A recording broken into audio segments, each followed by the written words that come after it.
Berkokohlah bangsa kita. Siap.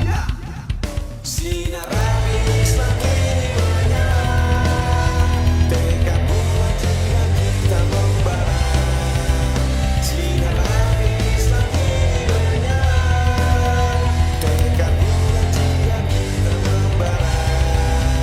Berjuanglah BNI, berjuang menegakkan kalimat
Sinar api semakin menyala, tekad bulan jika kita membara.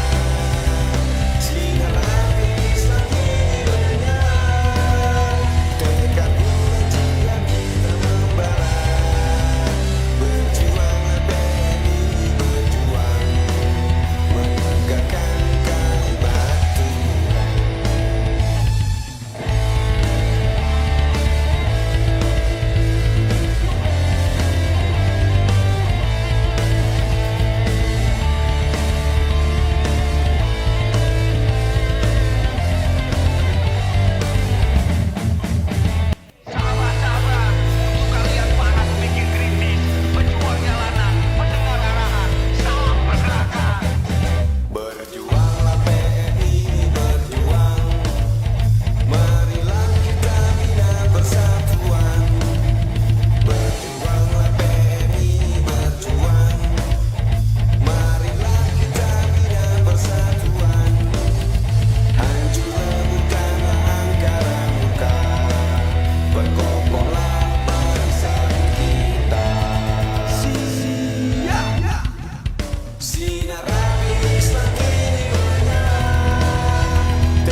menyanyikan lagu Indonesia Raya.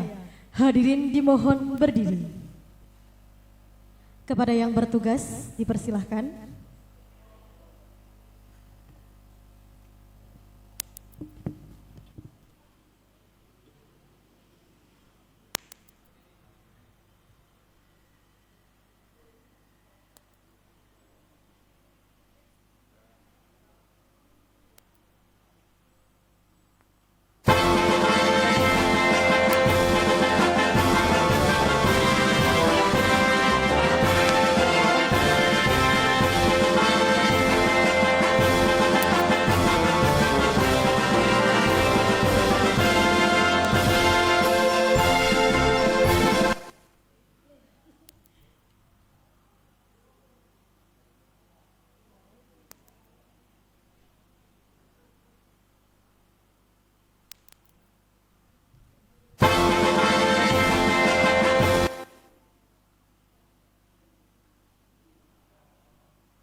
Dilanjutkan dengan Mars PMI.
Hadirin diperkenankan duduk kembali.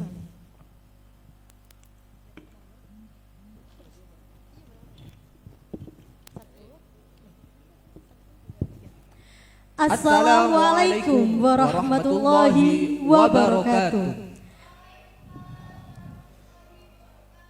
Alhamdulillahilladzi ja'alal ilma taharatan linnufus wa nuran lil basair wa tariqan ilal haq wa hadiyan ilal jannah.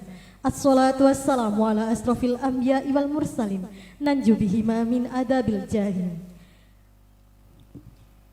Yang terhormat Ketua IKA PMI Kabupaten Lumajang, yang kami hormati Ketua Cabang PMI Lumajang, yang kami hormati panelis debat kandidat Cabang PMI Lumajang, yang kami hormati Ketua Komisariat dan Ketua Rayon se-Kabupaten Lumajang, dan yang kami banggakan calon kandidat PC PMI Lumajang. Selaksa puja kita haturkan kepada Allah Azza wa Jalla, Sang Penghampar langit tanpa tiang, Sang Maha Pengasih tak pilih kasih, Sang Maha Penyayang lagi tersayang, sehingga kita dapat berkumpul dalam acara Debat Kandidat Calon Ketua Cabang PMII Lumajang dengan tema Transformasi Kepemimpinan untuk PMI Berkeadaban. Dalam keadaan sehat wal iman. Baik sahabat-sahabat, sebelum kegiatan kita mulai, kami akan membacakan tata tertib debat kandidat calon ketua cabang PMI Lumajang. Yang pertama, calon ketua diperkenankan membawa alat tulis, catatan dan data yang diperlukan. Yang kedua, calon ketua tidak diperkenankan membawa atribut apapun yang tidak berkaitan dengan debat. Yang ketiga, pendukung harus selalu tertib. Yang keempat, dilarang memprovokasi. Dan yang terakhir, dilarang menyanyikan yel-yel saat calon ketua berbicara. Marilah kita buka acara pada siang hari ini dengan bacaan Ummul Kitab Al-Fatihah.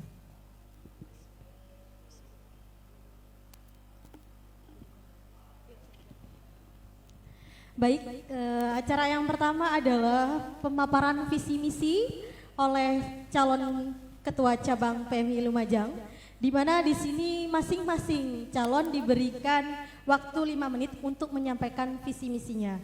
Dimulai oleh paslon nomor 1.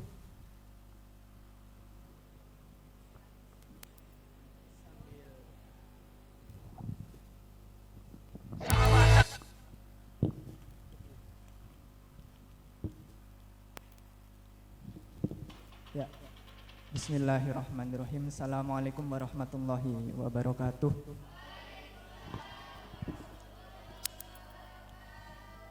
Alhamdulillah wa syukurillah wassalatu wassalamu ala rasulillah amma ba'du. Terima kasih. Yang pertama saya ucapkan salam hormat kepada senior alumni yang pada kesempatan debat kali ini menjadi panelis, begitu kira-kira. Namun sebelumnya juga saya mengucapkan salam hormat kepada sahabat terbaik saya, sahabat Ahmad Taufik Dayatullah. Kita tos dulu. Jadi kita sering berdiskusi, berinteraksi bersama, namun hari ini kita harus dipertemukan dalam satu momentum yang begitu penting bagi kami, di mana terkait dengan satu momentum perubahan, kira-kira begitu, dalam sejarah PC PMII Kabupaten Lumajang. Ya, berkaitan dengan ide gagasan yang kami usung dalam debat kandidat pada momen hari ini, saya mengangkat visi yang mungkin terdengar cukup ringan begitu, yaitu PMII Lumajang kreatif dan berperadaban, begitu. Ini satu hal yang ringan, namun bagi kami ini merupakan satu terobosan atau gagasan penting, di mana pada kenyataan hari ini sudah tidak bisa diragukan lagi, ya, kira-kira begitu, perihal dengan bagaimana semangat perjuangan PC PMII utamanya di Kabupaten Lumajang, begitu juga bagaimana semangat intelektual dan lain-lain. Lah, hari ini kita sudah harus melangkah pada step yang lebih maju ke depan, yaitu tentang bagaimana kita harus mampu menjawab tantangan perubahan zaman secara kreatif sehingga mampu kita untuk menjadikan sebuah peradaban PMII Kabupaten Lumajang yang progresif ke depan, kira-kira begitu. Dan untuk misi dari visi misi yang saya gagaskan sebelumnya, kemudian saya juga mengusung beberapa langkah ataupun step untuk bagaimana cita atau visi tersebut bisa tercapai. Yang pertama adalah menciptakan satu desain kaderisasi yang berkonsentrasi pada pengembangan intelektual, kemudian inovasi kader, dan juga skill, begitu. Nah, pada pelaksanaannya nanti kita akan betul-betul berfokus pada ketiga aspek penting di era globalisasi hari ini. Begitu. Kita mengenal mungkin hari ini di bidang pendidikan, yaitu dengan istilah dari yang digaungkan oleh Kemendikbud kita ya, yaitu tentang Merdeka Belajar, di mana ini secara konsep memberikan satu kebebasan kepada peserta didik untuk belajar sesuai dengan minat dan bakat otentik dirinya masing-masing, kira-kira begitu. Nah, ini saya kemudian mengilhaminya ke dalam satu kaderisasi PMII yang harus dijalankan ke depan, yaitu dengan tetap mengembangkan sisi intelektualitas sebagai seorang mahasiswa, kemudian juga harus bagaimana kaderisasi bisa memberikan satu dorongan pengembangan inovasi dan juga skill, kira-kira begitu. Nah, yang kedua ini saya juga merencanakan dengan tagline dari kami, yaitu Kosmo PMII, kira-kira begitu, yaitu kolaboratif, sinergi dan juga modern. Ini sedikit banyak tertautkan di misi saya yang kedua, yaitu digitalisasi administrasi dan big data PMII Lumajang. Hari ini kita sudah berbicara pada era data, kira-kira begitu. Jadi pada era data ini PMII juga harus mampu menyiapkan diri, begitu. Hari ini sudah diterbitkan sebuah terobosan dari PB PMII, yaitu ePMII. Nah, ini kemudian kita juga harus mampu menyongsong itu pada tataran PC PMII Kabupaten Lumajang, yaitu mengenai digitalisasi administrasi dan juga big data PMII Lumajang yang isinya adalah satu data besar terkait dengan bagaimana kuantitas kader se-Kabupaten Lumajang ada berapa, level kaderisasinya di tingkatan PKD. Kita bisa mengetahui misalkan di tingkatan PKD lewat big data tersebut. Ini semuanya terkonfigurasi dalam big data tersebut. Lalu aspek kebermanfaatannya ini berikutnya akan kami jelaskan pada momen sesi berikutnya, kira-kira begitu. Baik, terima kasih sahabat Rohim. Untuk selanjutnya langsung untuk calon ketua cabang PMII Lumajang nomor urut 2 untuk menyampaikan visi misinya.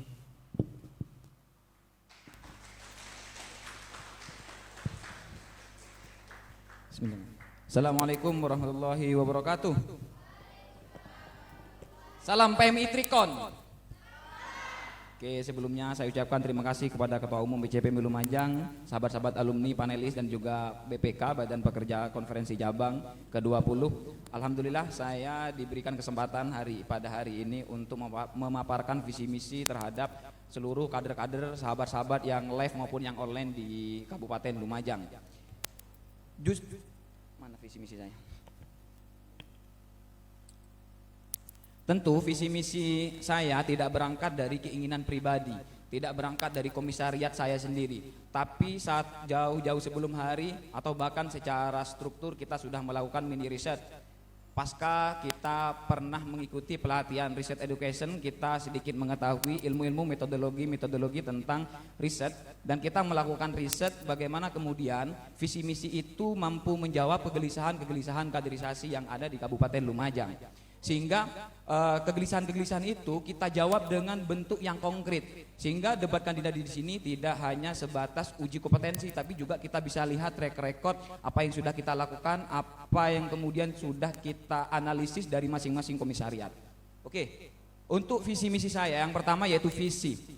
Visi kita adalah PMI menjadikan PMI Lumajang sebagai konsolidator gerakan intelektual dan advokasi. Jadi ada 3 variabel di sini, yaitu sebagai konsolidator gerakan intelektual dan juga gerakan advokasi. Dari masing-masing variabel itu memiliki indikator-indikator. Yang pertama yaitu tentang variabel pertama yaitu konsolidator. Tentu perangkat-perangkat atau indikator-indikator yang mampu nantinya menjadi instrumen kaderisasi, gerakan intelektual dan juga advokasi itu perlu kita penuhi. Indikator pertama yaitu adalah kompetensi.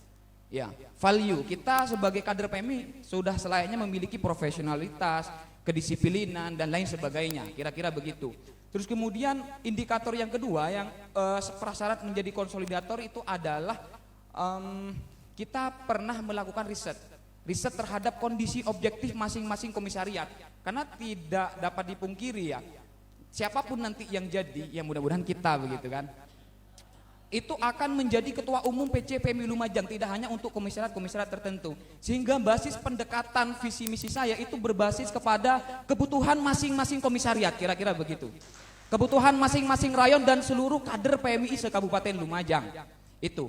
Dan tentu kemudian salah satu indikator yang mendorong tentang menjadi konsolidator yaitu adalah banyaknya relasi. Atau kita mampu mengisi pos-pos bisa berkomunikasi dengan baik dengan birokrasi, dengan organ-organ taktis, dan ini akan diterjemahkan di misi saya selanjutnya. Gerakan intelektual. Kenapa intelektual ini menjadi suatu hal penting? Iya, saya selalu ingat bahwasanya intelektual itu adalah ruh dari kaderisasi.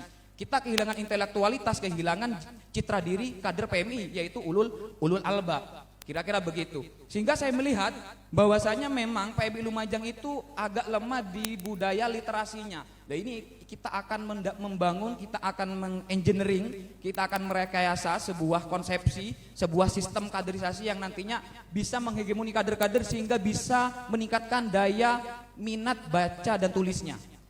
Nah, seperti itu. Terus kemudian kenapa advokasi? Saya menganggap bahwa ada pos-pos kritis yang kita tidak isi selama ini, yaitu pos-pos advokasi, pos-pos pendampingan terhadap masyarakat, pendampingan terhadap lingkungan, baik pendampingan terhadap diri kita sendiri. Semisal ketum nggak punya pasangan, kita dampingi, kita advokasi, kan kira-kira begitu. Nah, begitu. Terus kemudian, ini visi misi saya nggak ditampilkan ya? Nggak, oke. Misi saya yang pertama adalah membangun halako kaderisasi berbasis asas trikon. Kenapa saya mengambil asas trikon? Saya sangat bangga sekali dengan proyek besar pemikiran Ki Hajar Dewantoro yang berinisiasi untuk menggagas konsep pendidikan berstempel Nusantara. Kita sudah stop, cukup berwesternisasi dengan konsep-konsep pendidikan di barat. Kita harusnya sekarang mengapresiasi konsep-konsep pendidikan, konsep-konsep kaderisasi yang dicanangkan, yang digagas oleh tokoh-tokoh Nusantara, yaitu Ki Hajar Dewantoro. Trikon, kontinu, konvergen, dan konsentris. Kenapa kontinu? Kita lihat, mungkin ini menjadi kegelisahan kita bersama bahwasanya konsep atau role model kaderisasi di Lumajang selama ini tidak dilanjutkan oleh tahap-tahap berikutnya sehingga tidak memiliki perubahan-perubahan yang berarti. Nah, mungkin itu. Salam Trikon. Meriah untuk kedua calon kandidat kita. Tetap tertib ya. Selanjutnya adalah pendalaman visi misi semua calon kandidat, di mana mereka harus menjawab pertanyaan dari panelis kita. Kita panggil yang pertama, panelis yang pertama adalah sahabat Imron Al-Rosid yang sebelah sana sendiri ya. Oke. Terus yang kedua Haji Saiful Anwar yang sebelah sini sendiri, sebelah kanan sendiri. Yang ketiga adalah Indra Hosi yang ada di tengah. Tepuk tangan untuk panelis kita hari ini. Jadi begini, untuk modelnya adalah masing-masing panelis memberikan satu pertanyaan. Jadi misal ketika saya sudah bilang tema kaderisasi, maka dari sahabat Anwar bisa memberikan satu pertanyaan yang harus dijawab oleh dua calon kandidat kita. Pertanyaannya sama ya, jadi satu pertanyaan, oke. Tapi masing-masing panelis ini memiliki 3 pertanyaan. Tapi model yang pertama adalah satu-satu terlebih dahulu yang dilakukan oleh panelis. Paham ya? Tema hari ini yang pertama adalah tentang kaderisasi, terus tentang keagamaan dan tentang advokasi.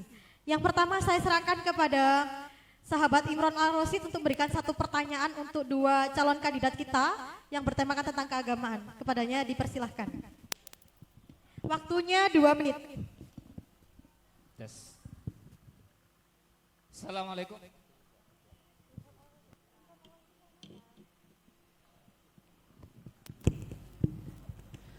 Assalamualaikum warahmatullahi wabarakatuh. Bismillahirrahmanirrahim. Alhamdulillahirabbil alamin wassalatu wassalamu ala asrofil anbiya wal mursalin sayyidina Muhammadin wa ala alihi washabihi ajmain. Rabbi shrah li sadri wa yassir li amri wahlul 'uqdatam min lisani yafqahu qawli. Sahabat-sahabat panelis, kemudian sahabat pengurus cabang serta calon pengurus cabang, calon ketua cabang serta sahabat-sahabati yang hadir pada kesempatan ini. Hari ini, di tahun-tahun kemarin, isu-isu tentang keagamaan itu luar biasa dan sangat menghangat sekali. Kita tahu bahwa kader PMI itu terdiri dari berbagai basis. Ada yang memang murni dari pondok pesantren, ada yang memang dari lulusan sekolah formal kemudian langsung kuliah dan melanjutkan perguruan tinggi dan aktif di PMI, dan juga ada yang diantara kedua-duanya. Nah, di sini kita tahu bahwa sahabat-sahabat itu banyak memahami tentang keagamaan itu. Ada yang menggunakan media sosial, ada yang murni memang pendidikan itu melalui pondok pesantren sehingga tidak diragukan lagi. Lah, pertanyaan saya untuk kedua calon ini nanti, bagaimana cara menyikapi kader-kader yang berbagai macam basis sehingga tetap dalam satu gerakan, satu ideologi dan tidak keluar dari barisan. Itu sementara. Terima kasih. Baik, selanjutnya segera dijawab oleh kandidat nomor 2. Waktunya 2 menit sejak Anda berbicara.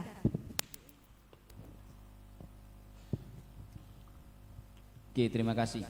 Oke, mungkin saya awali dengan satu makalah yang berkata al-isnadu minad-din waladina liman la isnadalahu. Jadi sanad keilmuan itu bagian dari agama dan tidak dianggap memiliki agama orang yang tidak memiliki sanad keilmuan. Pemahaman sebenarnya secara logika kita mudah sekali mengenal satu kebenaran, sehingga ketika kebenaran datang maka otomatis kebatilan itu akan tersingkirkan, akan kalah begitu. Sehingga apa sih sebenarnya alternatif atau solusi-solusi yang akan kita siapkan nanti untuk mencegah paham radikalisme? Ini sedikit informasi bahwasanya memang potensi-potensi radikalisme atau isu-isu wacana-wacana tentang keagamaan dalam riset yang disebutkan yang dirilis oleh Indikator Politik Nasional itu disebutkan bahwa memang isu-isu agama itu tercatat 32% mengkhawatirkan di Indonesia, termasuk juga terjadi di Lumajang. Sehingga apa kemudian langkah-langkah antisipatif dari kita untuk mencegah paham-paham radikalisme masuk dalam kelas-kelas kaderisasi PMI? Yang pertama yaitu penyeleksian di screening.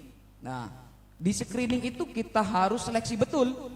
Apa kemudian latar belakang mereka, apakah berangkat dari latar belakang santri ataukah dari sekolah formal, itu kita bisa ketahui. Sehingga screening tidak lagi hanya sebagai prasyarat formal saja, tapi juga benar-benar mengevaluasi, ada evaluasi, benar-benar men-screening, menyeleksi kader-kader itu, sehingga penanganannya pasti berbeda. Karena seperti yang disebutkan panelis tadi, kader-kader itu berangkat dari latar belakang yang berbeda-beda. Tentu penanganannya pun juga berbeda-beda. Sehingga kita harus matangkan betul nanti konsep pematangan ideologisasi. Sehingga saya katakan begini maksudnya. Metode pembelajaran itu sangat penting dalam penerapan proses interaksional dalam kelas-kelas orientasi di PMI, yaitu Mapaba. Sehingga aswaja itu harusnya ditekankan pada metodologi doktrinasi, jangan dialektik, karena itu materi doktrin. Nah, kira-kira begitu. Oke. Selanjutnya diserahkan kepada kandidat pertama.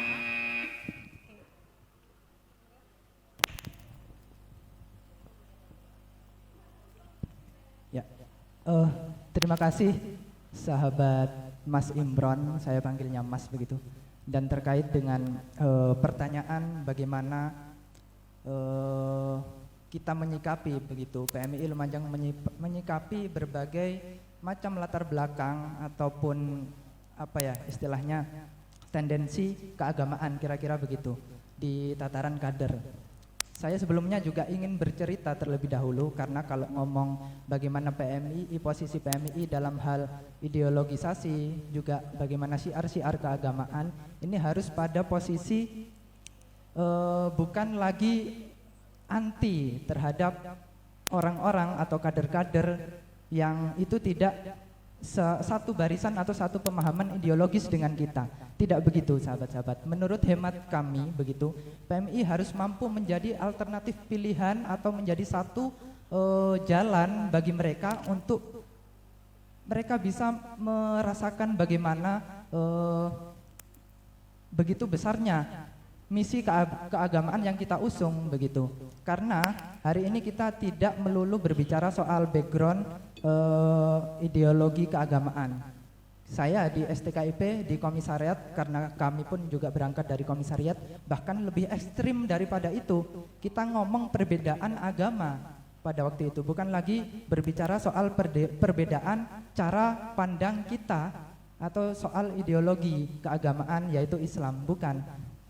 Waktu itu ada kader yang berasal dari agama Hindu begitu. Nah, kemudian lewat pendekatan informal kira-kira begitu, kita menjalin satu harmonisasi dengan mereka sehingga mereka bisa menerima kita dan tahu sisi baik dari kita. Endingnya dia bisa merasakan dan masuk kepada Islam dan merasakan hebatnya kita dalam beragama, kira-kira begitu. Oke. Mungkin cukup. Tetap tertib. Tetap tertib ya untuk semuanya.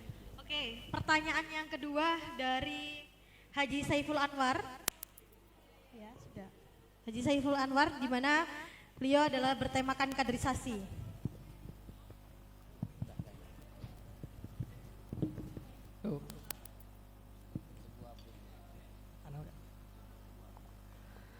Baik, bismillahirrahmanirrahim. Assalamualaikum warahmatullahi wabarakatuh.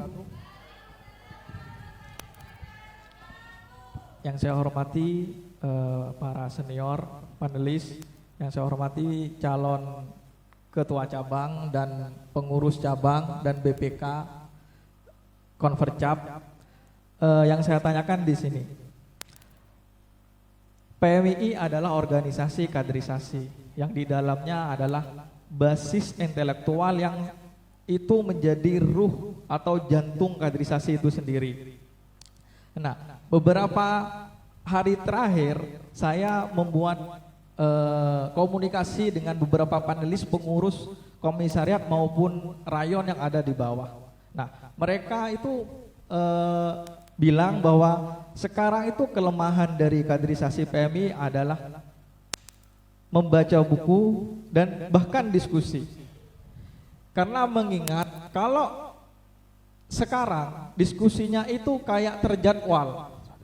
Jadi kalau ada momen-momen follow up, kita diskusi. Setiap harinya tidak ada. Nah, karena ini menjadi kelemahan dari sistem kaderisasi yang sekarang, yaitu intelektualitas, apa program yang ditawarkan oleh calon ketua cabang mengingat degradasi intelektualitas kader dan anggota PMI yang sangat lemah di Kabupaten Lumajang. Baik. Terima kasih. Selanjutnya langsung dari kandidat nomor 1 untuk menjawab dalam waktu 2 menit. Terima kasih. Langsung saja begitu. Terkait dengan degradasi kaderisasi ya pada wilayah intelektualitas kader kira-kira begitu. Ini memang hari ini kita harus menyadari kita di PMII mengalami degradasi yang begitu terasa pada tataran intelektualitas kader begitu. Nah, ini kita harus menyikapi dengan cara yang seksama dengan mengidentifikasi sebetulnya ada apa, kira-kira begitu, ada apa dengan kondisi atau topologi kader-kader PMI hari ini, sehingga minat baca, kemudian intelektualitas berbasis karya juga, karya tulis mereka, minat baca tulis mereka ini lemah begitu. Hari ini kita lemah secara kaderisasi informalnya. Jadi kita hanya melulu berfokus pada kaderisasi pada level Mapaba, kemudian PKD dan lain-lain. Tapi kemudian tidak ada satu proses yang bisa mendukung proses kaderisasi pada wilayah informalnya begitu. Kami menganggap perlu adanya suatu standarisasi kaderisasi. Standari kaderisasi ini apa? Jadi pengurus cabang nantinya akan menyusun sebuah standarisasi pas pra pengkaderan ke tahap berikutnya. Misalkan begini, setelah ada perekrutan kita menjalankan Mapaba. Nah kemudian dalam transisi antara Mapaba menuju PKD kita akan susun satu formula begitu yang kemudian bisa mempersiapkan secara matang kader menuju proses kaderisasi berikutnya lewat standar-standar yang kita tentukan dengan terlebih dahulu melalui proses diskusi-diskusi yang matang dan identifikasi yang betul-betul objektif. Mungkin begitu, cukup. Oke, terima kasih. Baik, silakan kandidat nomor 2 untuk menjawab. Oke, persoalan degradasi intelektualitas karena minimnya baca buku ya. Memang ini satu kegelisahan dan keresahan kita bersama. Tentu identifikasi kader-kader itu juga penting. Namun begini, di buku Multilevel Strategi itu disampaikan bahwa latar belakang terbentuknya atau bagaimana sih sebenarnya men-engineering paradigma kritis transformatif itu bisa diterima dan diterapkan di seluruh kader PMI.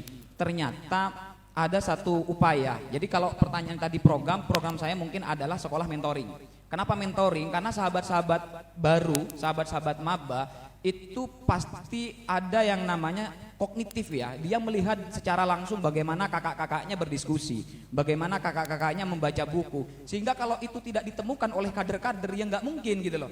Sehingga ketika mentor atau kakak kelas bilang, "Dek, baca buku," nggak mungkin dia baca karena itu menjadi satu kata yang inkonsistensi, dia sendiri nggak baca, apalagi meminta orang lain untuk membaca, kan kira-kira begitu. Sehingga ada makalah kan lisanul hal afsahu min lisanil maqal. Artinya apa? Artinya memberi contoh dengan tindakan itu lebih efektif daripada memberikan contoh lewat ucapan. Sehingga yang perlu kita awali adalah kesadaran dari pengurus. Pengurus dulu harus baca. Karena pengurus yang jadi mentor bagi adik-adiknya, sehingga mereka akan melihat, waduh, ternyata kakak-kakak ketika berangkat ke sekolah, berangkat ke kampus itu bawa buku, tidak hanya bawa tapi juga melingkar, berhalakoh, berdiskusi tentang negara, berdiskusi tentang isu-isu agama, berdiskusi tentang kondisi Kabupaten Lumajang. Itu yang akan menarik simpati daripada kader-kader maba dan itu akan menimbulkan kesadaran secara individu. Ya. Kesadaran secara individu untuk mereka banyak membaca. Terakhir dari saya begini, Mata Najwa itu pernah berkata, cukup satu buku untuk jatuh cinta terhadap membaca, temukan buku itu dan mari jatuh cinta. Baik, diharap tenang. Beri tepuk tangan yang meriah untuk dua kandidat. Oke. Selanjutnya adalah tema advokasi ini oleh sahabat Indra Hosi, kepadanya dipersilahkan. Oke, terima kasih. Bismillahirrahmanirrahim. Assalamualaikum warahmatullahi wabarakatuh. Yang saya hormati Ketua Panitia Pelaksanaan Debat Kandidat yang diadakan di PMI Cabang Kota Malang, Lumajang. Yang saya hormati dan yang saya banggakan adik-adik kita di depan yang saat ini bertarung visi misi untuk mengikat para pencari, kan begitu ya. Tentunya dengan adanya debat kandidat ini para pemilih nantinya bisa mengukur langkah dan sejauh apa nanti ketika sudah menjabat sebagai ketua calon. Nah, kalau berkaitan dengan advokasi ini sangat menarik. Belakangan ini kabupaten banyak hal atau isu-isu yang berkaitan dengan advokasi. Tentunya saya lihat banyak organisasi-organisasi luar, organisasi-organisasi kampus, ekstra maupun ormas di masyarakat ini kelihatannya tutup mata dan baku. Tentunya dengan adanya tema debat kandidat yang membawa aroma advokasi ini tentunya kan kemungkinan besar nanti ketika sudah menjabat, advokasi ini adalah suatu terobosan penting dalam mengambil kebijakan, sikap maupun yang lain-lain. Nah, sedikit pertanyaan dari saya untuk adik-adik. Bagaimana langkah advokasi apabila ada suatu persoalan yang wajib dan harus turun ke lapangan berkaitan dengan pendampingan advokasi terhadap masyarakat? Langkah pertama apa yang perlu disiapkan oleh adik-adik calon ketua yang tersebut? Itu pertanyaannya simpel. Langkah apa? Langkah apa? Itu. Terima kasih. Baik, tepuk tangan untuk panelis kita. Selanjutnya silakan kandidat nomor 1 untuk menjawab.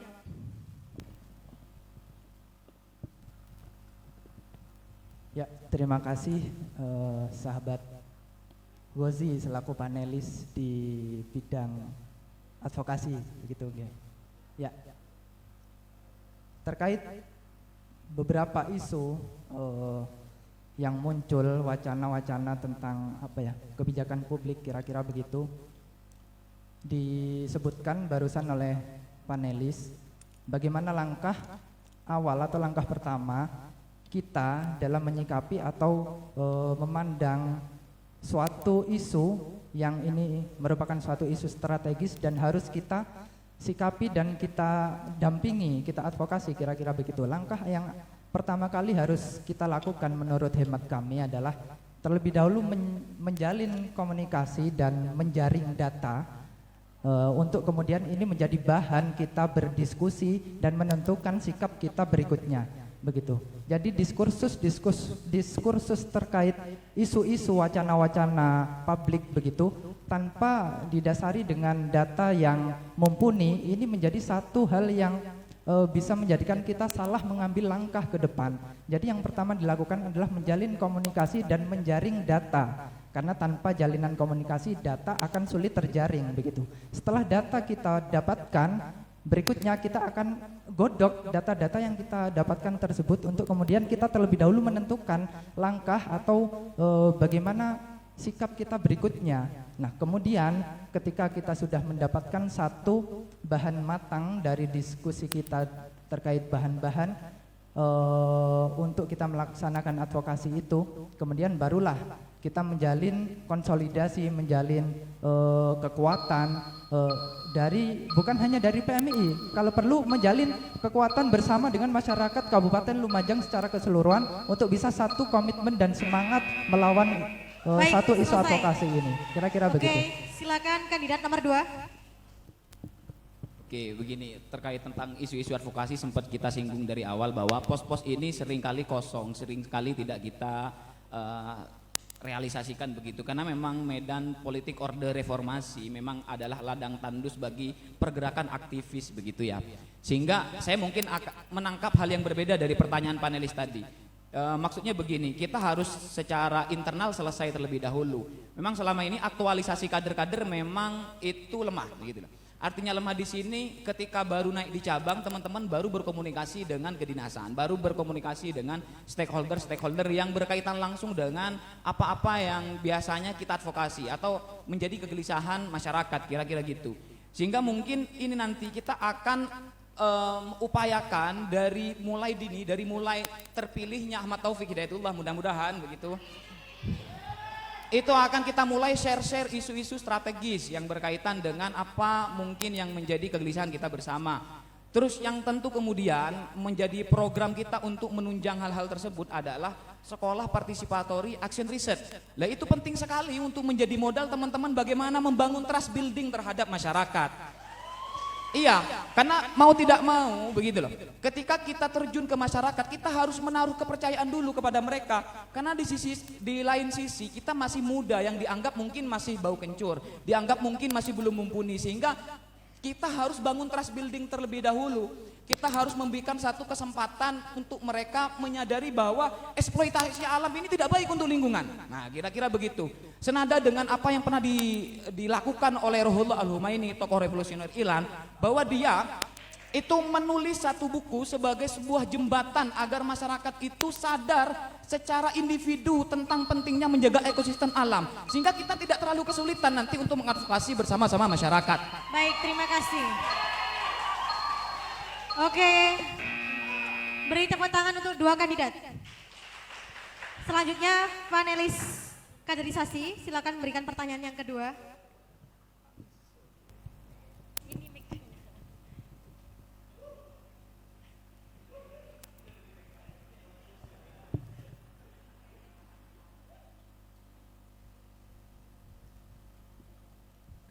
Baik, terima kasih. Apa dari calon mau minum dulu? Siap. Biar minum dulu, biar gagal fokus.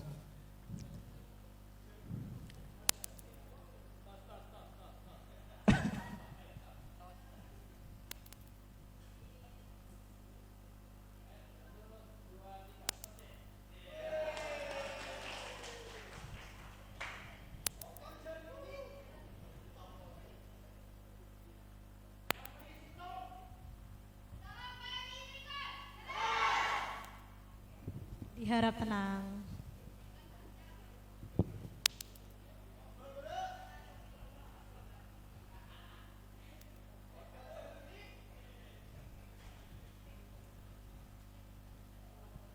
Baik, langsung saja ya. Bagaimana pengembangan kaderisasi di Kabupaten Lumajang, kaderisasi PMII di Kabupaten Lumajang pasca pandemi? Yang sekarang kita semua tahu bahwa pemerintah juga melakukan program new normal. Apa perlu sistem kaderisasi baru atau bagaimana? Silakan kepada Terima kasih. kandidat pertama untuk menjawab pertanyaan.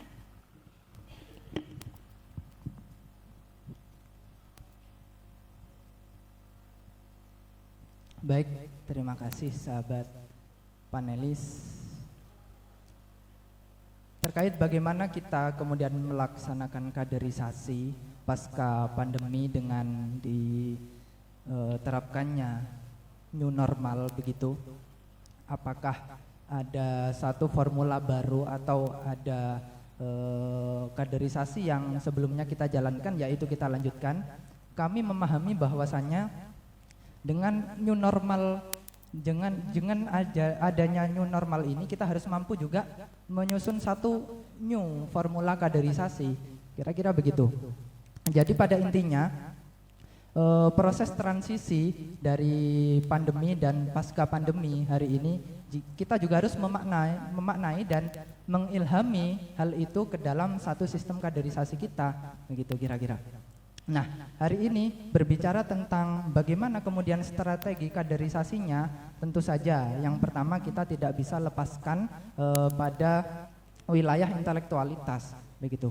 Nah, kita harus mampu juga membangkitkan kembali semangat itu, semangat intelektualitas, semangat membaca dan menulis lewat satu pola-pola kaderisasi yang itu fokus dan strategis, begitu. Karena hari ini karakteristik mahasiswa pasca pandemi kita tidak bisa pungkiri, mereka berada pada kecenderungan di mana mereka lebih banyak melihat scroll media sosial daripada scroll PDF book misalkan, atau lembaran-lembaran buku, begitu. Kita tidak bisa pungkiri. Karena apa? Ya karena pada masa pandemi kita terus disuguhkan satu pola pendidikan yang kita selalu menggunakan teknologi. Ini jika tidak ditanggapi dengan strategi yang matang, kita juga akan kesulitan. Jadi kira-kira begitu, strategis dan fokus.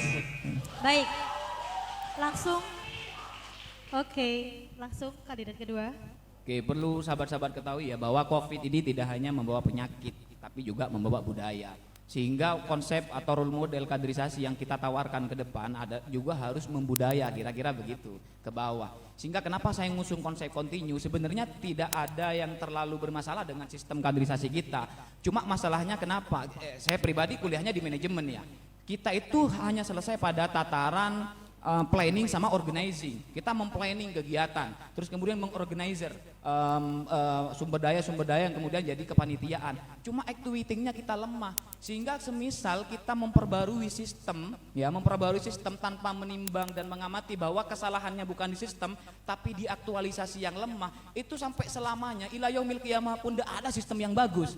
Nah, kira-kira itu, sehingga kontinuitas itu sangat penting sekali untuk kita lakukan. Tentu ya di era disrupsi, di era society 5.0 kita mungkin akan menghadapi babak baru itu.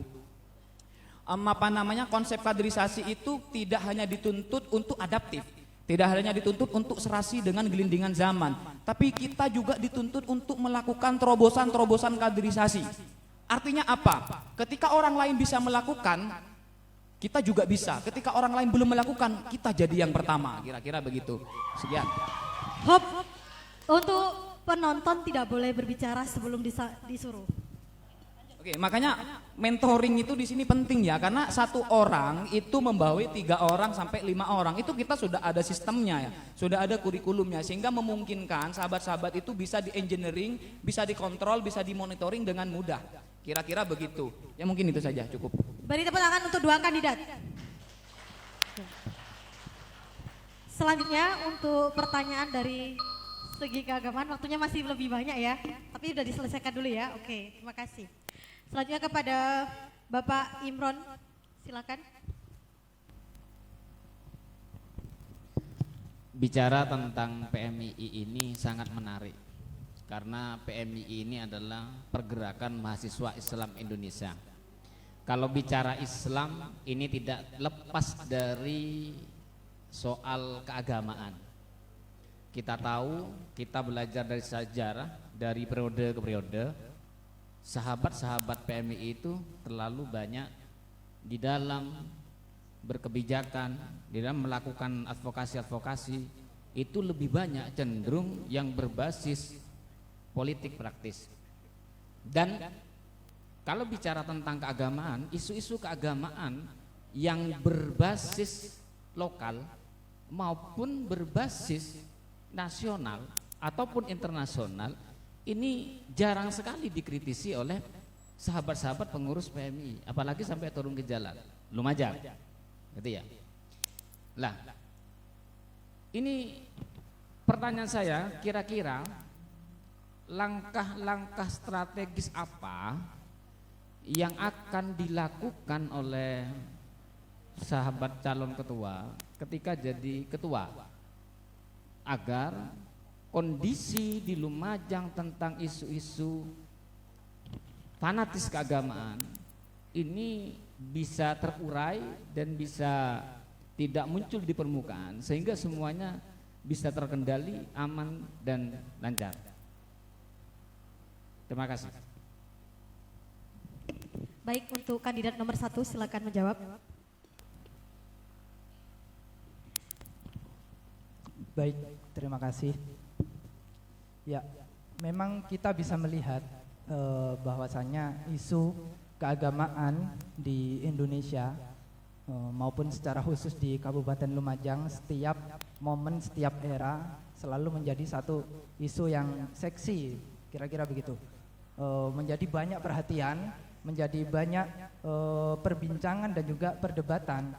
Nah, hari ini khususnya di Kabupaten Lumajang, kami melihat di permukaan kita sudah cukup mencapai satu kata tenang, kira-kira begitu. Tenang ini bagaimana? Tenang ini dalam artian kita sudah pada bahasa saling menjaga. Namun di balik itu semua tentu akselerasi atau gerakan-gerakan ideologis keagamaan ini tetap berjalan.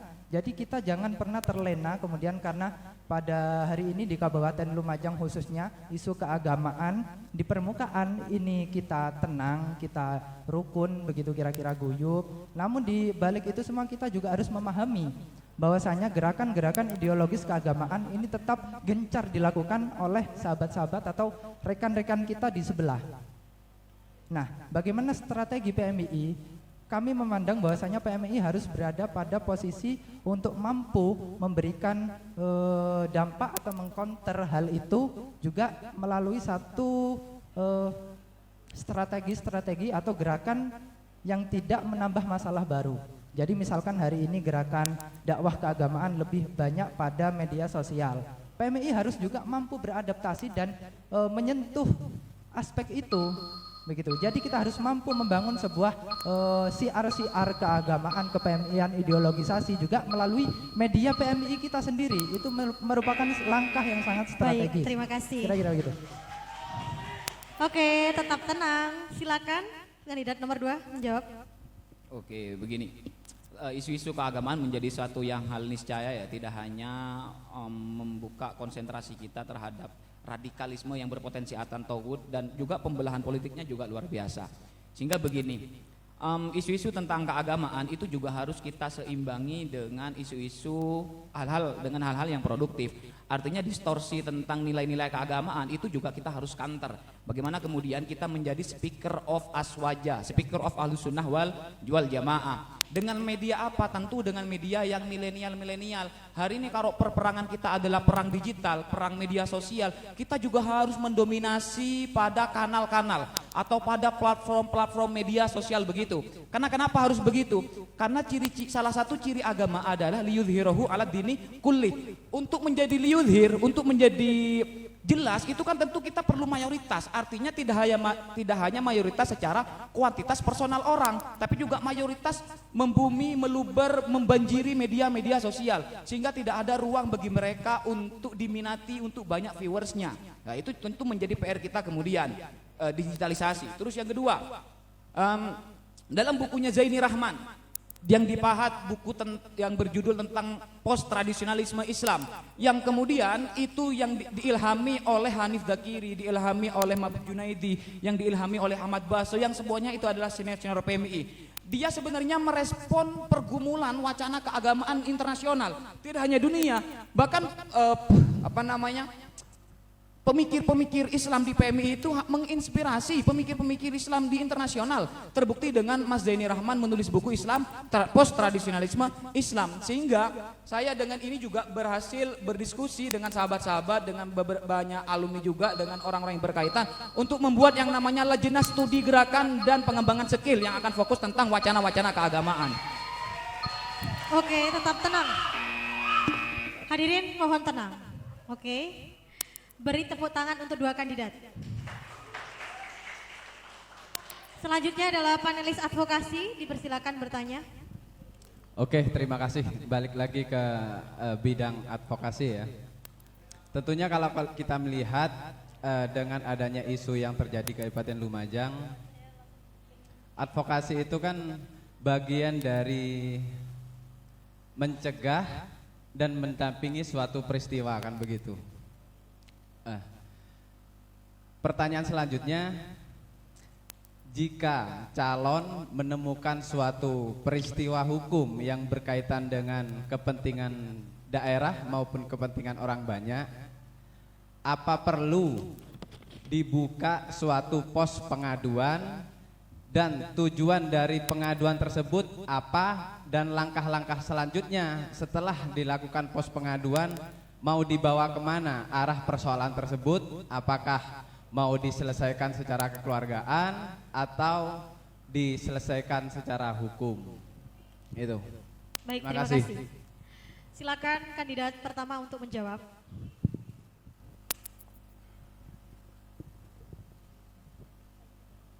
Baik, terima kasih.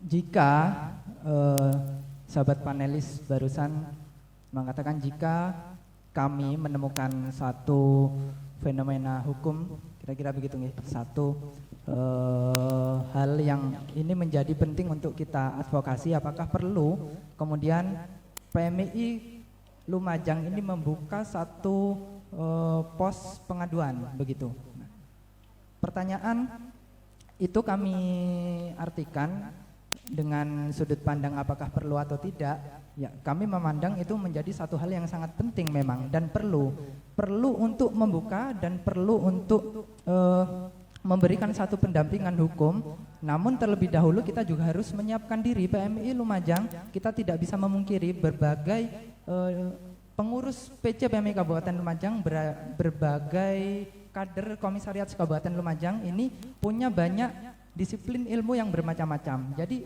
ini ngomong persoalan hukum, kita juga harus menyiapkan perangkat-perangkat hukumnya. Kemudian menyiapkan satu tim khusus untuk menangani hal ini. Jadi ketika kita membuka satu pos pengaduan dan advokasi secara hukum tersebut, kita sudah siap begitu. Lalu langkah berikutnya apa? Apakah ini hanya akan diselesaikan secara kekeluargaan atau ini akan kita lanjutkan begitu? Nah, menurut hemat kami, kita terlebih dahulu juga harus menghormati keputusan dari pihak-pihak yang terkait dengan fenomena hukum ini begitu. Kalau pihak-pihak ini memutuskan untuk diselesaikan secara kekeluargaan, kita harus menghormati prinsip itu.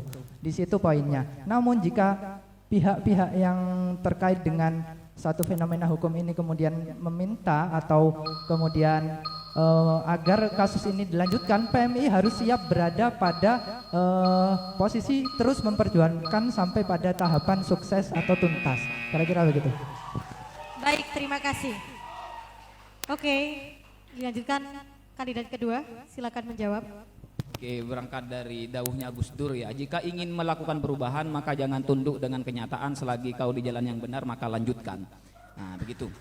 Berangkat dari statement itu menjiwai beberapa prinsip dari PMI yang juga mendeklarasikan dirinya sebagai pembela kaum mustadafin dan juga pemurka terhadap kaum mustakbirin. Tentu ada dua hal yang bisa saya sampaikan dalam hal ini, Mas. Yang pertama, kita ada locking down, ada locking up. Artinya kita melihat kebijakan itu sifatnya regulatif atau bisa kita kawal secara sistem apa enggak. Sebelum kan tadi pencegahan kan. Kita lakukan upaya pencegahan terlebih dahulu sebelum pengobatan. Kira-kira kalau bisa kita audiensi untuk kemudian memberikan input beberapa referensi bahwa ini adalah aspirasi dari masyarakat, sehingga regulasi-regulasi atau paket list perundang-undangan yang dianggap nantinya tidak berimpact baik terhadap masyarakat itu bisa digagalkan dan diganti dengan yang baik. Kalau kemudian isu-isunya berkaitan dengan locking down, yaitu yang dirasakan langsung oleh masyarakat seperti kemarin, isu-isu berkaitan dengan bencana lingkungan, isu-isu yang berkaitan dengan perampasan hak agraria mereka, isu-isu yang berkaitan tentang bantuan sosial dan lain sebagainya. Itu jangankan posko pengaduan, kita di media sosial juga bisa buat yang namanya lapor PMII ya, kira-kira begitu. Yang nanti akan ditindaklanjuti oleh kita sebagai bentuk pengawalan dan keberpihakan terhadap kaum mustadafin, kira-kira begitu. Oke, terima kasih. Beri tepuk tangan untuk dua kandidat. Oke, selanjutnya adalah segmen penajaman visi misi disertai tanggapan dari calon. Silakan untuk dua kandidat berdiri. Selama proses ini sampai akhir berdiri ya. Oke, sahabat di sini sahabat. Sahabat saya. Jadi modelnya begini, masing-masing calon yang habis ini ditunjuk itu memberikan penekanan tentang visi misinya. Apa yang dimaksud dengan visi misinya seperti itu. Ketika paslon yang sudah menyampaikan visi misinya, paslon yang lain menanggapi visi misinya, habis itu paslon yang menyampaikan bisa menjawab lagi, seperti itu ya. Oke, silakan diberitahu waktunya berapa. Baik, untuk waktu menjawab itu 2 menit dan waktu untuk menanggapi 2 menit dan waktu untuk menjawab kembali 2 menit. Kami persilahkan untuk calon nomor 2 untuk. Oke, jadi langsung ya. Jadi ini tadi yo. Jadi penekanan dalam konsep kaderisasi saya adalah harus berbasis terhadap ruhul mudarris. Kenapa? Saya pahatkan itu, saya gantungkan itu kepada asarnya Sayyidina Ali bahwa ilmu al-maddah muhimmah walakin at-tahriqa ahamun minal maddah ila akhirih. Artinya begini, materi itu penting, ya, ideologisasi, konsep kaderisasi itu penting. Cuma metodologi penyampaian materi itu lebih penting dari materi itu sendiri. Kemudian metodologi itu penting, tapi guru atau mentor itu lebih penting daripada metodologi. Dan tidak cukup sampai di situ, guru itu penting, cuma ruhul mudaris. Chemistry antara mentor, antara kakak kelas dengan adik kelas, antara senior dengan junior itu lebih penting daripada semuanya tadi. Sehingga penekanan kita terhadap mentoring yang harus mencerminkan dirinya sebelum dia berbicara atau merekomendasikan untuk baca atau berdiskusi. Kira-kira itu kok. Sudah? Sudah. Kandidat nomor 2. Oke, silakan untuk kandidat pertama menanggapi dari visi misi kandidat nomor 2. Waktunya dimulai lagi di awal sebelum. Bentar. Oke, silakan. Baik, kami memahami ini nih Kom. Saya memahami bahwasanya yang disampaikan Kom Taufik barusan ini berfokus pada persoalan mentoring begitu ya. Jadi sebelum strategi mentoring perihal kaderisasi ini dilaksanakan, terlebih dahulu harus mempersiapkan begitu, mempersiapkan mentor-mentornya. Namun hari ini saya juga melihat satu persoalan yang sebetulnya ini harus kita diskusikan bersama begitu ya. Kira-kira kalau secara pendapat atau strategi sahabat sendiri, ini apa hal penting yang menjadi sangat strategis untuk disiapkan dalam hal menyiapkan mentor? Karena hari ini kita ngomong multi level kaderisasi ya, ada angkatan paling bawah yang berstatus anggota, kemudian dimentori oleh angkatan atasnya yang berstatus kader pasca PKD, alumni PKD. Kemudian ada lagi di atasnya.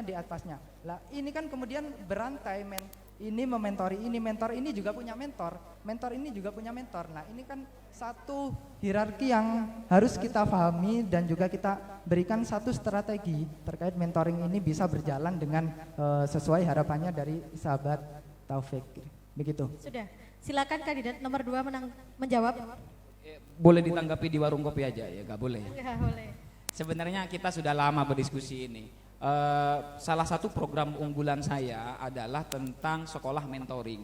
Itu memberikan bekal secara konsep ya, memberikan perangkat konseptual, perangkat taktis, perangkat praksis terhadap pembacaan objektif kader-kader hari ini. Sehingga dengan begitu modal-modal itu kita injeksi ke mereka sehingga mampu nanti termanifestasikan dalam kehidupan sehari-hari. Kalau mengaca terhadap multi level strategi itu ada kan kaderisasi segitiga begini ya. Ada segitiga, artinya di bawah ini adalah jumlah kader mu'takid yang artinya full, misal 50. Naik ke atas itu pasti makin mengkerucut, 40 ke PKD maksudnya ya. Terus lagi ke PKL itu pasti akan mengkerucut. Iya. Namun ada solusi, bagaimana alternatifnya? Kita tarik lagi menjadi sebuah kotak yang dimana ruang-ruang kosong di sini kita isi dengan kaderisasi non formal dan juga kaderisasi informal, sehingga nanti ruang-ruang kosong ini juga bisa terisi oleh pos-pos kritis tetap, pos-pos intelektual tetap begitu. Jadi intinya akan kita engineering dengan adanya sekolah mentoring. Oke, terima kasih. Oke, tepuk tangan untuk 2 kandidat. Selanjutnya kandidat nomor 1. Silakan memberikan penajaman visi misi Anda. Baik, gantian ya Kom ya. Jadi begini Kom, pandangan kami terkait bagaimana kaderisasi PMI ke depan, kita tentunya juga tidak bisa melepaskan fokus kaderisasi kami yang saya canangkan kira-kira begitu tetap pada aspek pengembangan intelektualitas dengan menghidupkan giroh-giroh informal, diskusi-diskusi warung kopi dari kader-kader ini menjadi satu hal yang paling penting untuk dijaga budaya-budaya semacam ini. Namun di sisi lain juga saya akan berfokus pada bagaimana kader PMI hari ini harus mampu menjawab tantangan perkembangan dan perubahan zaman begitu. Hari ini kita dituntut untuk memiliki sebuah kemampuan produktivitas atau kemampuan berkarya. Nah, hal ini kemudian saya tekankan PMI harus mampu menjadi lokomotif reskilling kaderisasi utamanya di tataran PC PMI Kabupaten Lumajang. Nah, hal ini bisa kemudian diwujudkan dengan cara memberikan satu pelatihan secara fokus baik pada tataran pelaksanaan pelatihan, follow up, kemudian juga pada posisi praktek atau magang misalkan begitu. Ini harus secara fokus didampingi dan menjadi perhatian kami berikutnya jika diberikan amanah di PC PMI Kabupaten Lumajang. Kira-kira begitu. Oke, berhenti silakan. Silakan kandidat nomor 2 menanggapi. Itu WTB kok. Ya wis begini, ngomong PMI berperadaban itu kan suatu yang mungkin tidak mudah. Perlu suatu upaya yang berkelanjutan. Artinya dalam posisi peradaban di sana ada banyak aspek. Sehingga yang saya tanyakan adalah membentuk satu sistem itu kan tidak hari ini langsung selesai. Ya, begitu. Yang saya tanyakan begini, bagaimana sahabat Rohim di sini mengatur ritme kaderisasi sehingga terkoneksi dan juga terintegralisasi. Maksudnya begini, bagaimana ritmenya? Kita tahu bahwa Lumajang itu ada komisariat yang memiliki rayon, ada komisariat yang tidak memiliki rayon, sehingga jenjang kaderisasinya itu kan perlu kita atur sedemikian rupa sehingga tidak terjadi tumpang tindih kader, tidak terjadi antrian kader yang memanjang. Sampai ke cabang itu kira-kira idealnya seperti apa sih ritme kaderisasi? Begitu, Kom. Terima kasih. Oke, silakan dijawab kembali. Baik, saya lebih pada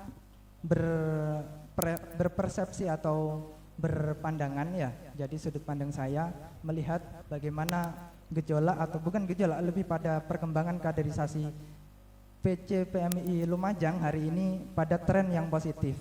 Begitu, dengan adanya rayon, dengan adanya komisariat-komisariat baru maupun komisariat lama yang bisa kita geliatkan hari ini, begitu. Ini sebuah tren positif dan tentunya juga kita harus memandang ini dalam sudut pandang ini satu keberkahan, dalam bukan pada sudut pandang ini satu persoalan, bukan begitu.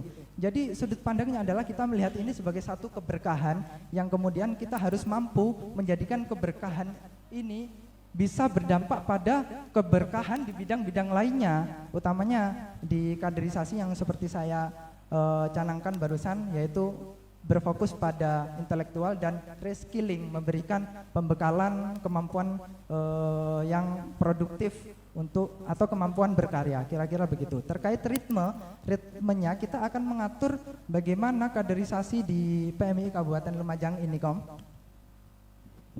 Sudah. Ya, itu tetap pada tren dan hierarki kaderisasi yang seimbang. Begitu. Jadi kepengurusan rayon ini nantinya berfokus, karena rayon ini sebagai ujung tombak kaderisasi, berfokus pada pendampingan secara terus menerus, pendampingan kultural, diskusi-diskusi warung kopinya, kaderisasi informalnya, ini menjadi tugas pengurus rayon, begitu. Lalu pengurus komisariat ini memberikan kaderisasi terhadap pengurus rayon, begitu.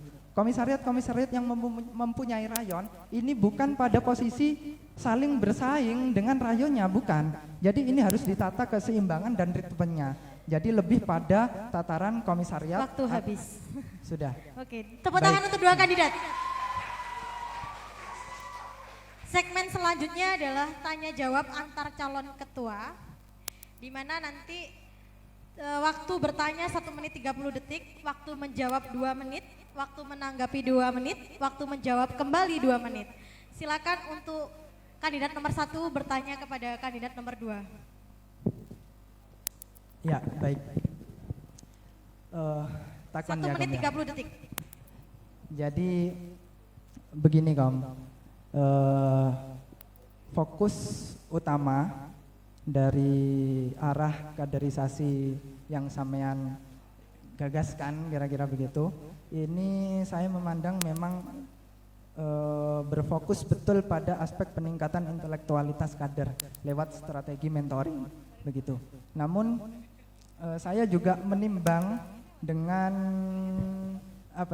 istilahnya hal yang saya pikirkan terkait kaderisasi di PMI Kabupaten Lumajang. Ini berkaitan juga dengan aspek non intelektualitas, artinya aspek lain, begitu. Memang intelektualitas ini menjadi bangunan utama, namun kemampuan untuk mengimplementasikan, kemampuan untuk membangun, memunculkan sebuah bakat otentik dari tiap-tiap kader, ini saya rasa perlu dan sangat penting. Nah, strategi apa kira-kira dari sahabat Kom Taufik menanggapi hal itu? Baik, terima kasih. Monggo dijawab sahabat Taufik dengan waktu 2 menit. Oke, di misi saya yang kedua adalah pengoptimalan sumber daya anggota dan kader yang berbasis karya. Oke, itu. Artinya kita juga berpikir bahwa intelektualitas bukan segalanya, tapi skill dan soft skill juga penting untuk kita engineering, untuk kita rekayasa sehingga kader-kader itu merasa terfasilitasi bakat dan minatnya di PMII, begitu. Saya merasa begini, ini kita ngomong konkret ya, Kom ya. Kita ngomong konkret, semisal teman-teman kan betah kalau disuruh diskusi. Cuma apa yang dihasilkan setelah diskusi? Paling tidak ada orientasi karya ilmiahnya. Artinya setelah diskusi satu malam suntup, besoknya teman-teman itu nulis dan besok di post juga di media sosial. Di media sosial pribadinya, baik di media sosial lembaganya maupun di media sosial rayon ataupun di instansi-instansi media-media sosial yang lain. Itu kan sudah berorientasi terhadap karya. Terus kemudian saya juga perhatikan bahwasanya hari ini tren kader PMI itu juga suka terhadap desainer. Nah, tren terhadap desainer, sehingga itu bisa kita manfaatkan, kita bisa optimalkan, kita bisa maksimalkan untuk kemudian menjadi yang namanya badan usaha milik kader PMI, yang tadi di rayon badan usaha milik rayon, badan usaha milik komisariat maupun badan usaha milik cabang, kira-kira begitu. Terus yang kedua, langkah konkretnya adalah kita membentuk yang namanya LSGPS, Lajnah Studi Gerakan dan Pengembangan Skill. Itu juga akan berfokus terhadap intelektualitas, advokasi dan juga pengembangan skill. Baik skillnya itu bersifat karya ilmu tulis, fotografer dan lain-lain. Artinya one komisariat, one rayon, one product, kira-kira begitu. Baik, terima kasih. Kami berikan 2 menit kembali untuk sahabat Rohim untuk menanggapi jawaban dari sahabat Taufik.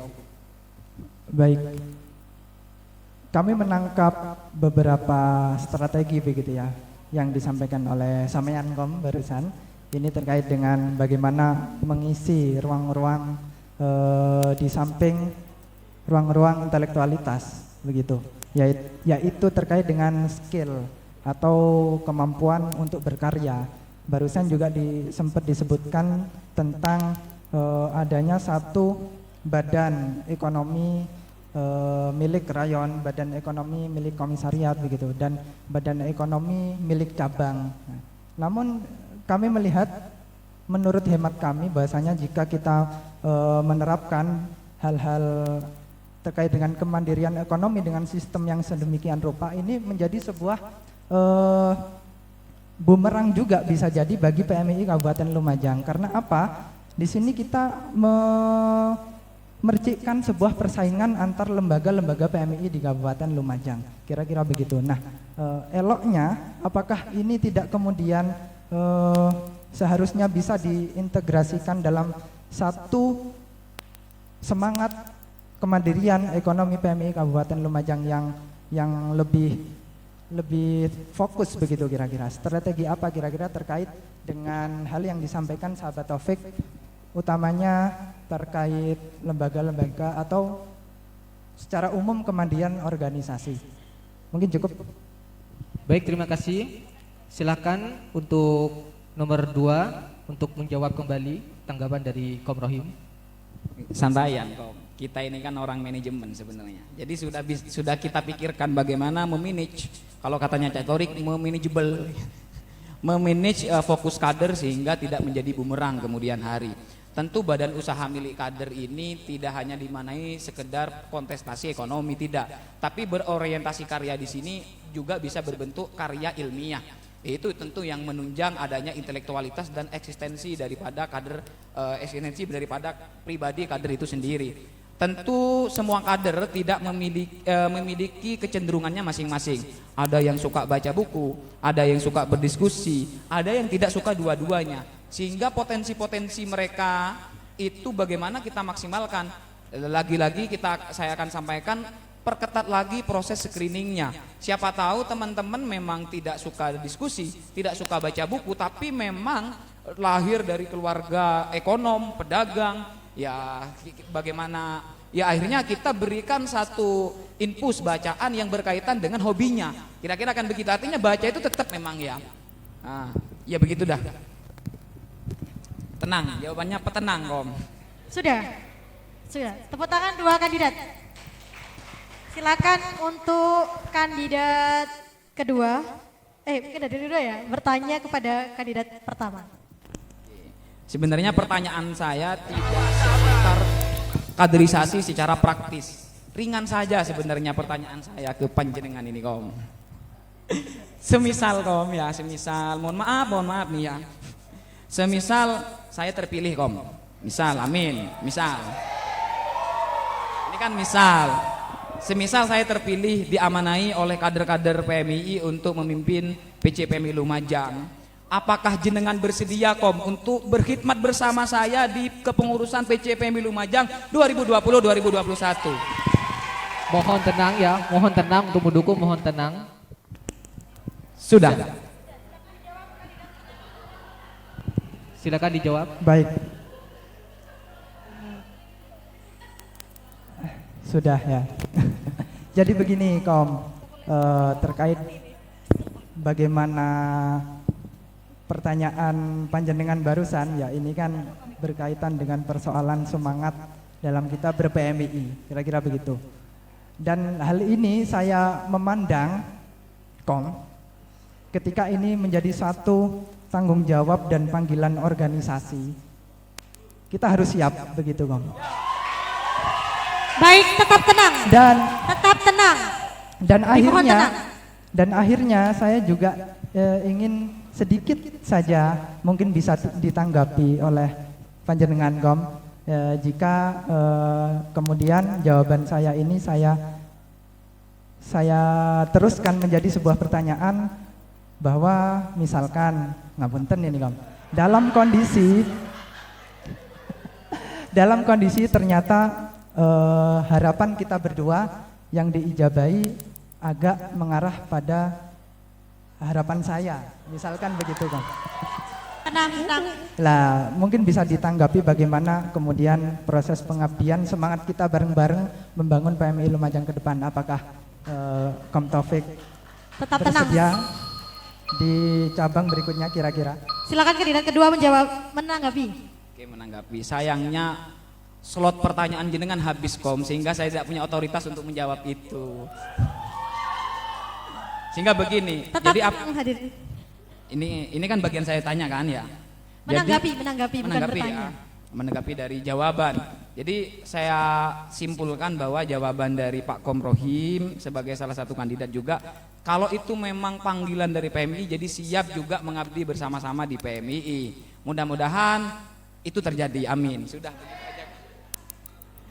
Silakan dijawab kembali untuk kandidat pertama. Ya.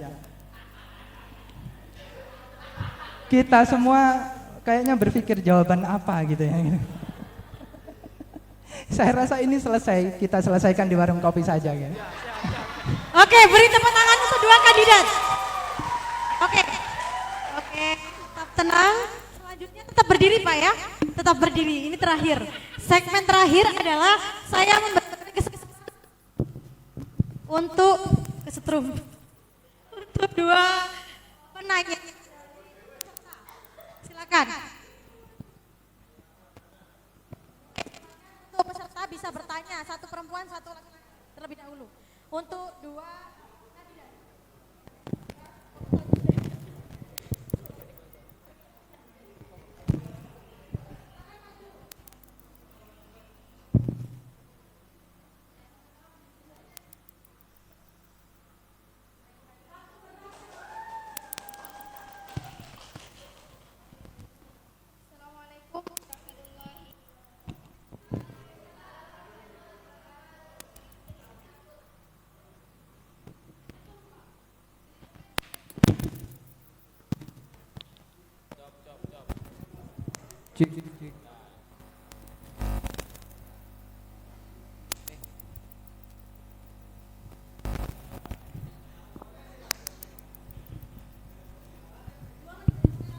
Assalamualaikum warahmatullahi wabarakatuh. Salam hormat dan salam takdim untuk calon ketua umum PC PMII Lumajang.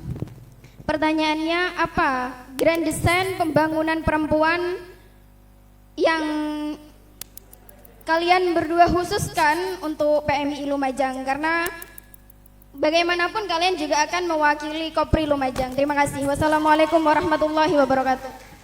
Langsung dijawab dulu ya. Silakan kandidat nomor 2 yang menjawab terlebih dahulu. Iya, ya kan nggak mungkin saya jawab kita memberikan wadah untuk gibah, kan nggak mungkin itu. Artinya begini, konsentrasi kita terkait pembangunan perempuan itu juga masuk dalam misi saya yang keempat. yaitu membangun atau berkolaborasi dengan stakeholder taktis, utamanya di bidang indeks pembangunan pemuda, yaitu pemuda dan juga pemudi Indonesia. Artinya laki-laki dan perempuan juga masuk di dalamnya. Kita sempat beberapa saat yang lalu juga berdiskusi tentang partisipasi perempuan dalam dunia, dalam diskusi-diskusi kenegaraan atau dalam dunia politik, begitu. Sehingga memang soal-soal tentang keperempuan ini juga menjadi satu konsentrasi kita, sama dengan misi saya yang kedua, yaitu pengoptimalan sumber daya kader yang berorientasi karya. Kalau yang perempuan-perempuan semisal punya skill, punya kompetensi handcraft atau bikin kegiatan-kegiatan yang itu berbau keperempuanan, kewanitaan, itu juga akan kami dukung sepenuhnya, akan kami apresiasi, kami berikan ruang apresiasi yang sebenar-benarnya, begitu. Oke, begitu. Baik, tentunya ya kita berbicara PMII ya kita berbicara Kopri begitu. Jadi hari ini kalau kita ngomong bagaimana pengembangan dan bagaimana kita menggeliatkan kaderisasi secara maksimal, ya tentunya ini berbicara juga kaderisasi pada tataran perempuan atau Kopri kalau kita mengenal dalam PMII. Cuman hari ini kalau kita ngomong PMII dan Kopri, Kopri punya sisi yang khusus harus kita pahami dan kita ambil sikap spesial, kira-kira begitu. Karena tidak bisa kita kemudian memukul rata kaderisasi yang dijalankan atau bagaimana langkah-langkah pengoptimalan. Kalau saya sesuai dengan fokus saya reskilling, kira-kira begitu. Ini juga harus diambil satu strategi khusus terkait dengan Kopri begitu. Misalkan nanti dengan adanya satu giat Kopri berkarya, misalkan bisa saja seperti itu. Nah ini PCPMI juga harus mampu mendukung geliat-geliat kaderisasi dan juga karya-karya dari Kopri, kader-kader Kopri se-Kabupaten Lumajang gitu. Ada dari komisariat-komisariat, kemudian membuat kegiatan, ya kita pasti support. Di samping support dari Kopri PMI Kabupaten Lumajang, kita juga membuat satu istilahnya membuka ruang kolaborasi dengan berbagai stakeholder khususnya di bidang keperempuanan untuk bagaimana bisa bermitra atau berkolaborasi dengan kita, utamanya dalam langkah atau orientasi pengembangan dan kaderisasi Kopri di wilayah PCPMI Kabupaten Lumajang, kira-kira begitu.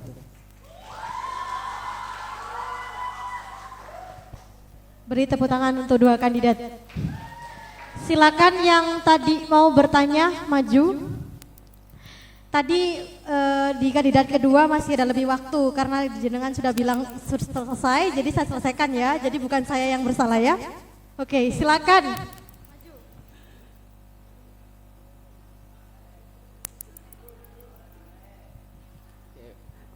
Baik, assalamualaikum warahmatullahi wabarakatuh.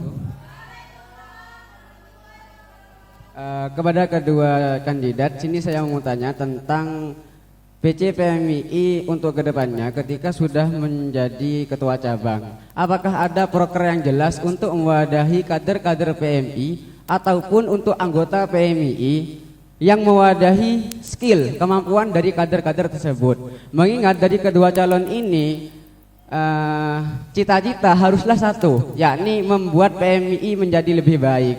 Seperti itu.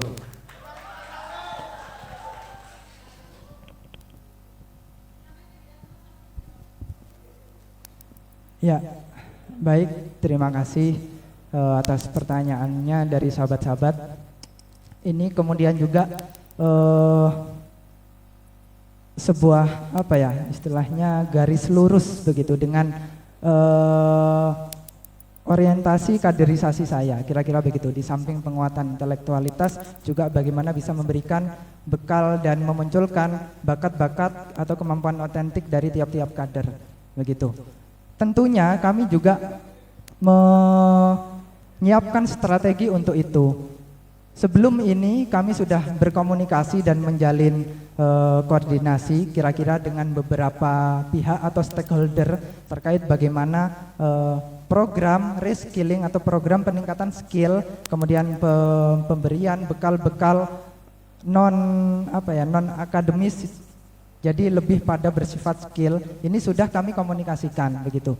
Kira-kira nanti program yang akan dijalankan tentunya akan berorientasi secara strategis terhadap itu begitu. Kita bisa saja membuat sekolah-sekolah, misalkan kalau kita membutuhkan skill atau menganggap desain ini menjadi satu hal yang penting hari ini, dan memang iya, dan kita akan memberikan ruang-ruang untuk kesempatan itu. Kita bisa membuat sebuah pelatihan atau sekolah desain begitu, juga sekaligus follow up yang fokus, dan juga satu magang misalkan.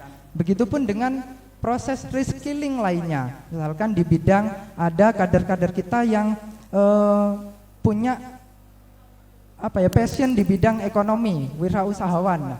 PMI harus juga menyentuh pada aspek itu. Kita akan menjalin komunikasi, kita sudah menjalin komunikasi terkait bagaimana bicara kemandirian organisasi. Dan tentunya ini impactnya kepada kader-kader yang mempunyai passion di bidang itu. Dan saya tentunya tidak bisa menjelaskan di bidang-bidang lainnya karena ini akan sangat banyak. Itu nantinya secara program akan kita susun bersama-sama. Jika kami diberikan kesempatan untuk itu, kita akan sama-sama berdiskusi dan menyusun program-program itu. Kira-kira begitu.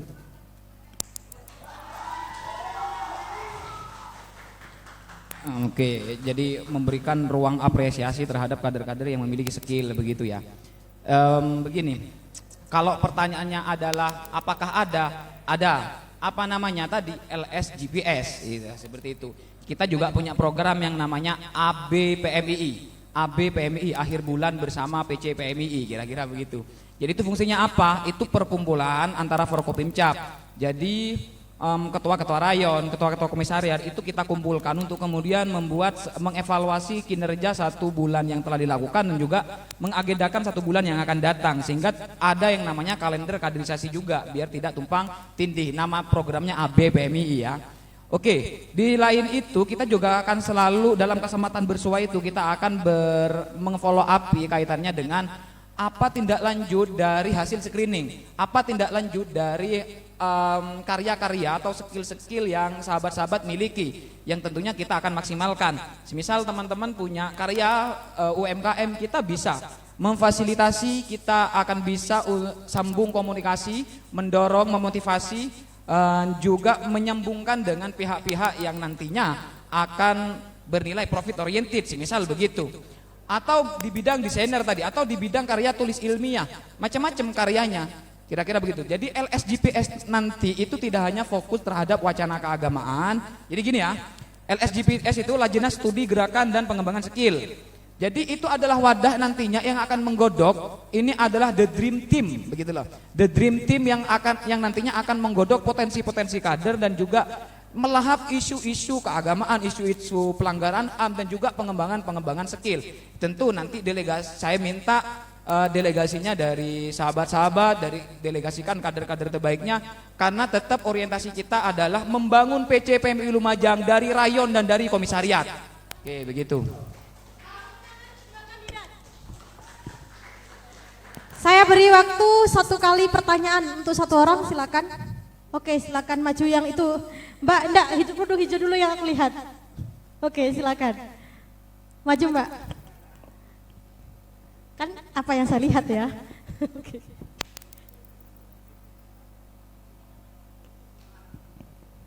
Baik, assalamualaikum warahmatullahi wabarakatuh. Saya ingin bertanya sesuai dengan realita bahwa kader PMII di PC atau di Lumajang itu lebih banyak perempuan.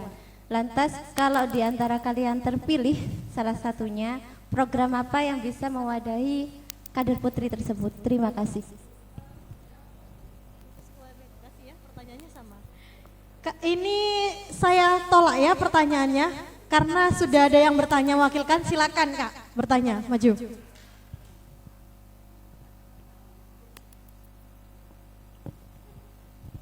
Bismillahirrahmanirrahim. Assalamualaikum warahmatullahi wabarakatuh.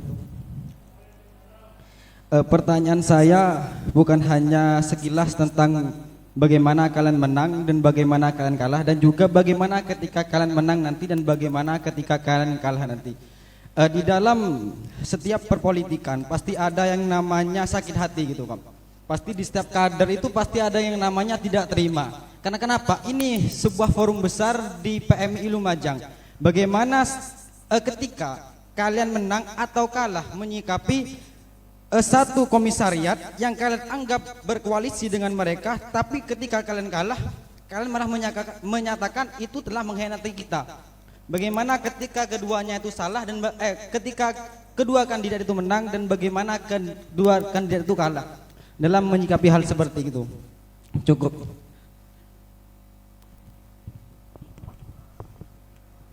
Beri tepuk tangan untuk semua penanya. Silakan kandidat nomor 2 menjawab terlebih dahulu. Ini pertanyaan mental sebenarnya ya. Oke, begini. Memang sebuah keniscayaan kita di PMI juga diberikan bekal politik, ilmu-ilmu tentang politik. Cuma politik di PMI harus dipahami sebagai politik pemberdayaan. Sehingga siapapun yang menang, tentu dalam konstelasi politik ada yang menang, ada yang kalah. Sehingga siapapun yang menang harus merekonsiliasi, harus mengakomodir, harus merangkul yang kalah. Artinya sebenarnya saya tidak sepakat ada yang kalah, ada yang menang. Karena di rumus saya itu tidak ada orang yang kalah ketika dia turun di medan perang. Dia kalah terhormat menjadi sebuah pahlawan. Dia yang kalah adalah dia yang tidak pernah turun di medan perang, kira-kira begitu. Jadi kita berdua nanti akan pulang meskipun nanti harus ada yang terpilih. Memang benar harus ada yang terpilih. Tapi kita pulang di komisariat kita masing-masing sebagai pemenang hati kader-kader, kira-kira begitu. Terus yang kedua, bagaimana menyikapi ketika semisal tidak terpilih? Nah, ingat, komisariat bukan partai politik, jadi tidak ada rumus yang namanya oposisi. Saya kurang begitu sepakat. Jadi saya bisa jamin, saya berangkat dari komisariat Kiai Haji Afwan Malik, saya jamin 100% ketika semisal yang terpilih nanti adalah sahabat Rohim, kader PMI Kiai Haji Afwan Malik akan mendukung penuh PC PMI Lumajang 2021-2022. Sekian. Ya. Baik,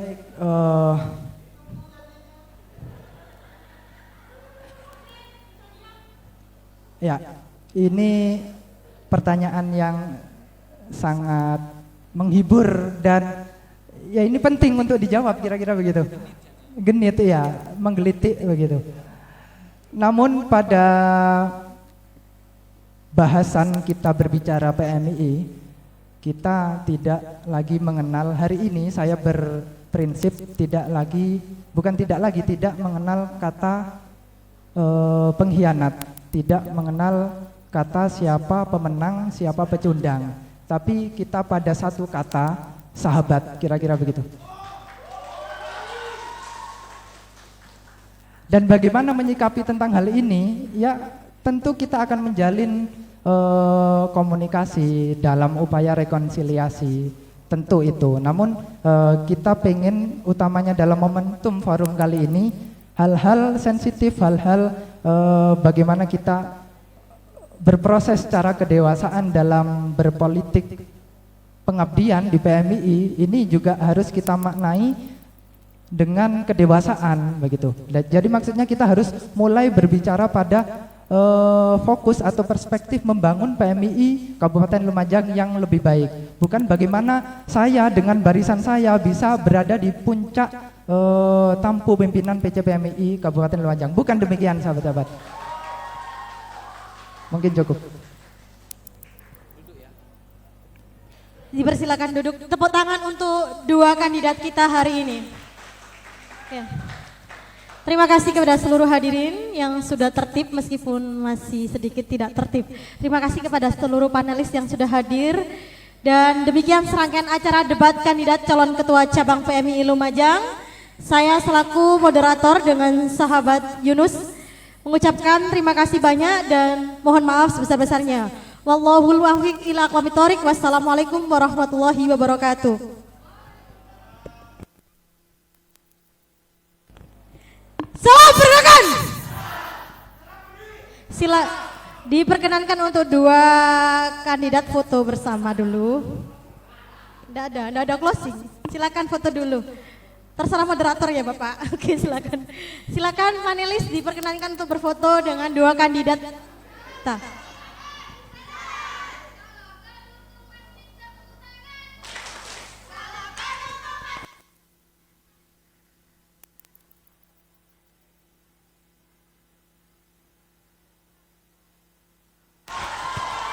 Oke.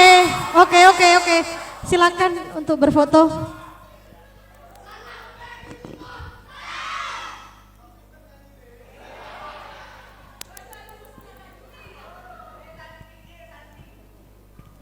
Silakan berfoto bersama dengan Ketua Cabang PMI Lumajang.